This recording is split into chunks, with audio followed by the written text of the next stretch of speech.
Bonjour à tous, nous allons aujourd'hui parler des drones de livraison. Est-ce une solution pour livrer rapidement et réduire le nombre de camions? Est-ce réaliste dans les grandes villes? Est-ce vraiment écologique? Nous allons essayer d'apporter quelques réponses. Tout d'abord, nous constatons que les technologies de drones évoluent à une rapidité impressionnante. La charge d'emport des drones augmente, comme leur autonomie, leur vitesse. Les conditions climatiques de vol restent un obstacle, mais là aussi les matériels disponibles évoluent rapidement. Ce qui évolue moins vite, c'est la réglementation. Il est peu probable que le survol des grandes villes européennes par des centaines et des milliers de drones portant des colis soit autorisé à court terme. Les risques sont trop importants. Mais posons-nous la question de l'intérêt des drones sur le plan logistique. L'intérêt du drone est de livrer très vite, en utilisant un espace libre, alors qu'en temps normal, les voies d'accès urbaines sont congestionnées. Il est aussi adapté à la desserte de zones difficiles d'accès, les îles, les stations de montagne, les zones reculées. Dans des situations exceptionnelles, le drone permet d'acheminer de façon précise un colis sans contact et de façon décarbonée. En dehors de la situation actuelle exceptionnelle que nous connaissons, le drone peut être utilisé sur des lieux d'accident ou dans des contextes spécifiques. Remplacer en temps normal des camions par des drones est assez illusoire dans les grandes agglomérations. Un véhicule de livraison de colis, pour se limiter à ce segment qui transporte 100 colis, ne sera pas remplacé par 100 drones qui généreraient 200 mouvements en tenant compte du retour du drone vers son point d'origine. À supposer que ce soit possible sur le plan réglementaire, cela générerait du bruit et le drone n'apporte qu'une solution partielle. Ce n'est pas lui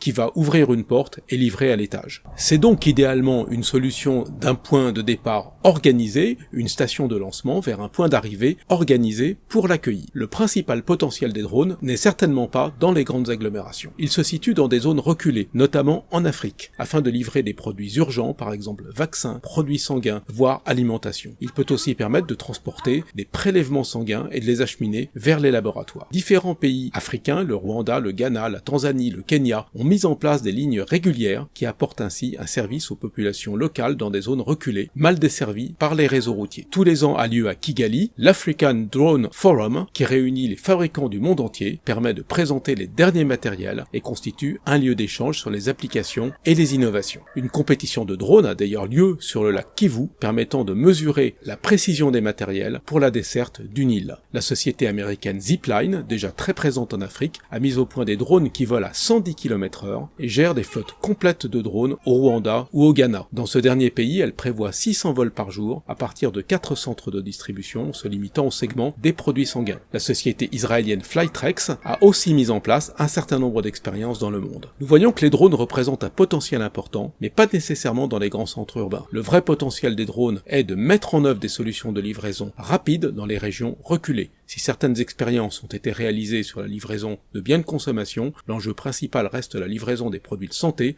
souvent synonyme d'urgence. À très bientôt pour une nouvelle vidéo.